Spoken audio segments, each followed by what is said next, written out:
In this quick video, I'll show you how to connect your Binance account to TradingView so you can trade directly from the charts updated for 2025.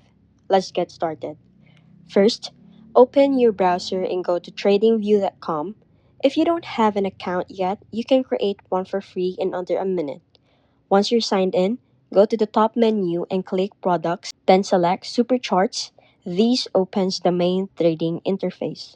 Now, scroll down to the bottom of the chart and click on the Trading Panel tab. Then All Brokers. This is where you can connect your broker, in our case, Binance. From the list of brokers, click on Binance and then hit Connect. You'll be prompted to log in with your Binance credentials. Make sure API access is enabled in your Binance settings before you continue.